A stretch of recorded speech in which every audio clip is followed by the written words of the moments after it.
गए तो उन्होंने फिर एक सर आए और बोले कि मैम आप लोग को अपना दुपट्टा उतारना होगा। दुपट्टा उतारना होगा? जी, दुपट्टा उतारना होगा प्लस जिस लड़कियों ने स्टॉल रखा था उन्हें स्टॉल उतारना है। मतलब यही लगता है कि ये झारखंड का जो प्रशासन है वो बहुत लो है, बहुत बुरा है। मतलब कि अगर आप एग्ज़ाम के लिए आपको मतलब आप इतने सीरियस हो कि बच्चों का एग्ज़ाम हमको अच्छे से लेना है कि आप उसका दुपट्टा तक उतरवा दे रहे हो। भारत में अगर देखा जाए तो हर राज्य में सबसे अगर बुरा अगर स्थिति है एग्ज़ाम के मामले में तो झारखंड का है। नमस्कार जोहार। जैसा कि झारखंड में एक बहुत बड़ी खबर निकल के आई थी कि नगर पालिका सेवा संवर्ग परीक्षा में जो है छात्रों को जो पेपर मिला है वो पेपर से लीक था। किसी में जो है मार्कर से लिखा हुआ था और किसी में जो है ना एक रूम में जो है सो पूरा क्वेश्चन पेपर ही नहीं दिया गया। कई तरह की खबरें निकल के आई जिसमें से 4 छात्राओं समेत लगभग 16 छात्रों को जो है सो उसके ऊपर एफआईआर हुई, नॉन अवेलेबल धाराएं भी लगी। पता नहीं उसके जीवन का क्या होगा, क्या वो नौकरी कर पाएंगे? ऐसे धाराओं से हमें नहीं लगता है कर पाएंगे। लेकिन इस वक्त मैं स्टेट लाइब्रेरी के पास हूँ और स्टेट लाइब्रेरी में आप जो हमारे सामने तस्वीर देख रही, ये नगर पालिका सेवा संवर्ग की ये अभ्यर्थी है। ये अभ्यर्थी का क्या कुछ कहना है ये हम जानने का प्रयास करेंगे। जी आपका जोहार। जोहार। क्या नाम हुआ आपका? अदिति सिंह। अदिति सिंह। आपने एग्जाम दिए थे किस सेंटर पे? जी, मेरा जमशेदपुर में सेंटर पड़ा था और मेरे स्कूल का नाम था साक्षी शिक्षा निकेतन। अच्छा, क्या कुछ हुआ था उस सेंटर में? थोड़ा बताएँगे ब्रीफ जी, में? बिल्कुल। सबसे पहले तो हमारी एंट्री हुई थी 7:30 बजे, हम लोग अंदर गए, फर्स्ट पेपर हमने देने के लिए हम ऊपर गए। तो पहले तो उन्होंने हमें कहा क्योंकि हम ठंड का थोड़ा मौसम था सुबह-सुबह तो हमने जैकेट पहन रखा था, कुछ लड़कियों ने स्वेटर, कुछ ने कुछ पहन रखा था।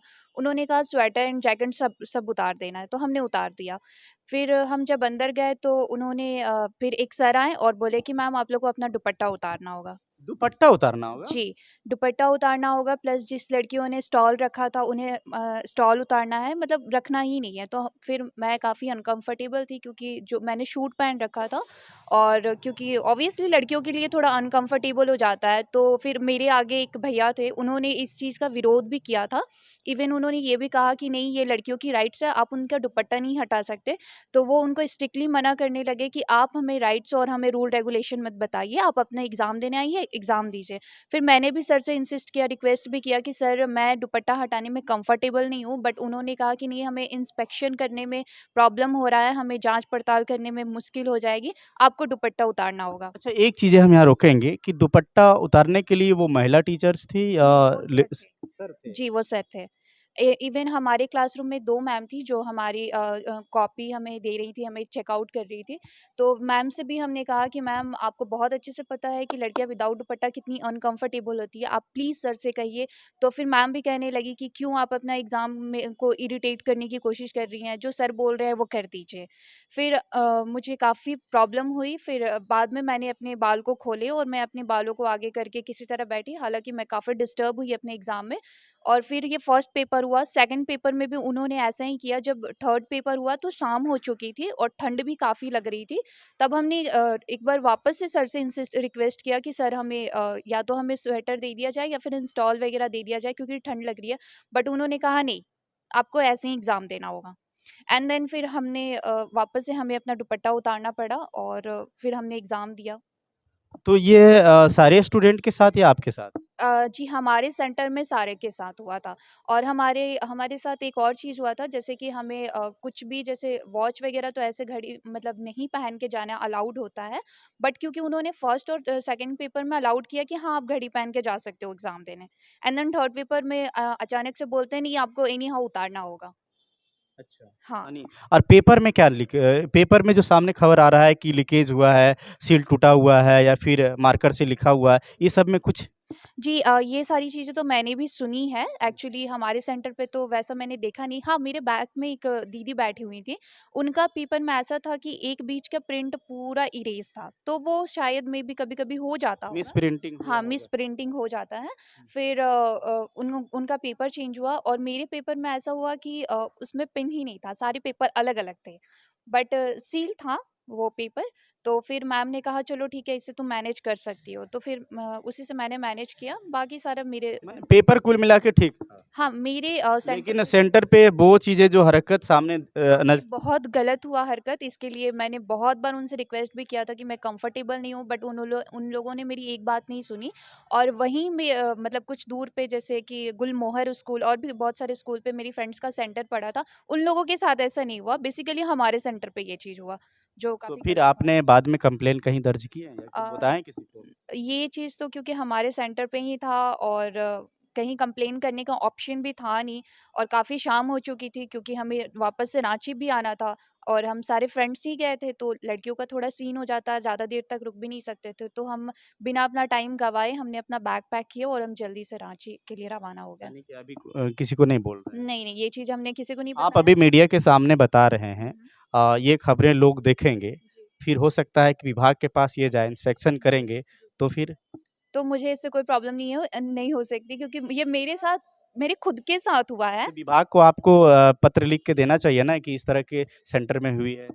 हाँ, मैंने सोचा तो था, बट क्योंकि फिर जब मैं रांची आई तो फिर एकदम से पता चला कि क्वेश्चंस लीक हो गए हैं, हो सकता है एग्ज़ाम को कैंसल कर दिया जाए। तो ये एक और ही अलग से टेंशन चलने लगा कि भाई साहब, एक तो हम लोग वहाँ जाते, प्लस हमारे आने-जाने में इतना भाड़ा लगना, प्लस एक तो होटल काफ़ी मुश्किल से मिलता है, फिर होटल में रुकने का जो चार्जेज़ होता है आपका, आराम से 1600 लगा था हमारा 1 रूम का। प्लस इतना खर्च को सबको लेकर के जाना, एग्ज़ाम देना, इतना मेहनत करना, पढ़ना, और एकदम से पता चलता है कि क्वेश्चन लीक हो गया है। तो अब आपको ये एग्ज़ाम आपका कैंसल किया जाता है। तो अपने आप में ये बहुत बुरा लगता है। प्लस ये कैंसल किया जाता है, ये आप खुद बोल रहे हैं या कोई बोल रहा है? नहीं, एक्चुअली ये चीज़ मैंने इंटरनेट पर देखा था, तो वहाँ से मुझे पता चला कि हाँ, अब ये शायद कैंसल हो सकता है एग्ज़ाम। लेकिन अभी तक हुआ नहीं। नहीं, अभी तक तो हुआ नहीं है, बट ये ख़ैर पुरानी रीति-रिवाज कह सकते हैं झारखंड का, क्योंकि 2019 में भी ऐसा एक बार हुआ था एग्ज़ाम इसी का, और वो कैंसल कर दिया गया था। दोबारा उसका ये वाला एग्ज़ाम हुआ, और वापस से फिर ऐसे ही सारी चीज़ें हो रही है, तो ये मुझे लगता सारे है कि सीन को देखने के बाद या सुनने के बाद हुँ, हुँ। क्या कुछ लगता है प्रदेश में जो जैसे सी एग्ज़ाम कंडक्ट करवा रही है, चाहे वो नगर पालिका हुँ, सेवा हुँ। संवर्ग हो, सीजीएल हो या लैब टेक्नीशियन हो या जो भी एग्ज़ाम है, हुँ, हुँ। वो सारे को लेके ये सारे सीन को लेके क्या कुछ मन में आता है? क्या कुछ कहेंगे हुँ। आप? मुझे बस यही लगता है कि ये झारखंड का जो प्रशासन है वो बहुत लो है, बहुत बुरा है। मतलब कि अगर आप एग्ज़ाम के लिए आपको मतलब आप इतने सीरियस हो कि बच्चों का एग्ज़ाम हमको अच्छे से लेना है, कि आप उसका दुपट्टा तक उतरवा दे रहे हो, लेकिन आपको यही तक नहीं पता है कि एग्ज़ाम का जो मेन चीज़ होता है, क्वेश्चन पेपर है, उसकी सिक्योरिटी उसको कैसे अच्छे से रखना है। जब आप इस चीज़ को नहीं रख पा रहे हो, टाइम टू टाइम आप ये फॉर्म नहीं आ रहा है, ना एग्ज़ाम्स हो रहे हैं, ना रिज़ल्ट आ रहे हैं, बीच में ही पता चलता है कि लो एग्ज़ाम का ये हो गया, वो हो गया। तो ये सारी चीज़ें जब आप कर ही नहीं पा रहे हो, और देखा जाए तो भारत में अगर देखा जाए तो हर राज्य में सबसे अगर अगर स्थिति है एग्ज़ाम के मामले में, तो झारखंड का है। झारखंड का है। एकदम है।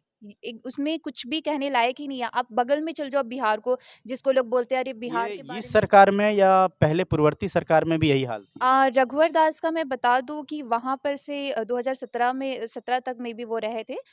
तो उस टाइम तक मेरे खुद भैया का भी रिज़ल्ट हुआ है, तो उनके कार्यकाल में तो रिज़ल्ट हुआ है, यानी ठीक लॉ है? लॉ एंड ऑर्डर ठीक था उसमें? अ, बहुत अच्छा तो नहीं कहूँगी, बट ठीक-ठाक था। अभी से तो ठीक था, अभी अभी से बहुत ठीक बेकार है। हाँ, अभी बेकार है। अभी बिल्कुल बेकार है, क्योंकि जब से हेमंत सोरेन आए हैं, उनके कार्यकाल में एक भी ना एग्ज़ाम अच्छे से हुआ है, ना ही एक भी रिज़ल्ट हुआ है। यानी कि महिला सुरक्षा को लेके भी सवाल उठ रहा है। बिल्कुल उठ सकता है, इसके लिए तो मैं कह सकती हूँ क्योंकि ये खुद मेरे साथ हुआ है।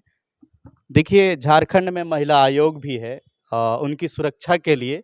लेकिन जब ऐसे-ऐसे एग्ज़ाम जब होते हैं, वो भी ऐसा एग्ज़ाम जो झारखंड का टॉपेस्ट एग्ज़ाम में से आता है। उसके बाद इस एग्ज़ाम में छात्राओं के साथ इस तरह का हरकत भरी खबर जो सामने आती है ना, तो मन दिल दहल जाता है और सवाल खड़ा होता है। महिला सुरक्षा की जो बात करते हैं, महिला सम्मान की जो बात करते हैं या स्टूडेंट को आगे बढ़ाने की जो बात करते हैं, वहाँ एक सवाल खड़ा हो जाता है। कितना मैं सवाल करूं, कितना मैं सवाल खड़ा करूं, तस्वीर से आप खुद कमेंट करके बताइए और खुद सोचिए कि झारखंड की वस्तु स्थिति क्या है, चाहे वो लॉ एंड ऑर्डर क्या है, महिला सुरक्षा की स्थिति क्या है, आप कमेंट सेक्शन में ज़रूर बताइएगा। फिलहाल मिलते हैं नेक्स्ट वीडियो में, तब तक के लिए पंकज कुशवाहा को दीजिए इजाज़त। जय हिंद, जोहार, जोहार आपको।